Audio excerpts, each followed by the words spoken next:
கொஞ்ச நாள் கழிச்சு மறுபடியும் வந்தாரு. தேடிட்டு நான் அங்க இல்ல. அவர் வந்ததுல அண்ணனுக்கு தெரியுமா? அண்ணாவுக்கு தெரியாது. பெரியக்காவுக்கு மட்டும் தான் தெரியும். பெரியக்கா சொன்ன உடனே நான் யோசிச்சேங்க. சரி நான் கல்யாணம் பண்ணிக்கிறேங்க. நீங்க புது துணிய வாங்கலைங்க, தாலி வாங்கலைங்க, மாலை எதுவுமே வாங்க கிடையாதுங்க. எங்க அக்கா சாரி தான் பழைய சாரி கட்டியிருந்தேன். ஓம் சக்தி டாலர்ல மஞ்சள் நூல் கோர்த்து கல்யாணம் கோயிலுக்கு முன்னாலே எங்க கல்யாணம் நடந்துருச்சு. அண்ணன் வந்தாங்களா? அண்ணனை யாருமே எதுவுமே கேட்கலைங்க. நானே ஒரு முடிவு எடுத்துட்டேங்க. செத்துருவாருன்னு சொல்றாருங்களே. ஃபஸ்ட்டு கட்டின துணியோட தான் நாங்கள் வந்தோங்க.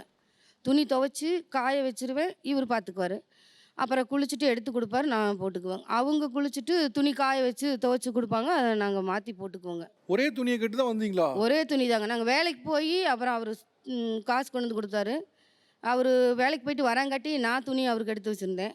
என்கிட்ட காசு இருக்குன்னு சொல்லி அவர் வராங்காட்டி அவர்கிட்ட காசு எடுத்துட்டு செஞ்சுட்டாரு. படம் மாதிரி இருக்குங்க. அந்த மாதிரி நிறைய அதில் நடந்திருக்குதுங்க. அப்புறம் அன்னைக்கு சாப்பிட்றதுக்கு சாப்பாடு இல்லைங்க.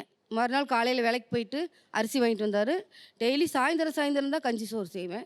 அது காலையில் சாப்பிடுவோம், மதியானம் சாப்பிட மாட்டோம். ஓகே, ஒருவேளை சாப்பாட்டுக்கே அப்ப கஷ்டமா இருந்தது நீங்க. இப்போ என்னவா இருக்காப்ல? இப்போ வந்து 3 ஒர்க் ஷாப் வச்சுருக்காங்க. 3 வருஷம் 3 ஒர்க் ஷாப் வச்சுருக்காங்க. சென்னையில் நிறைய இடத்துல வேலை நடக்குது.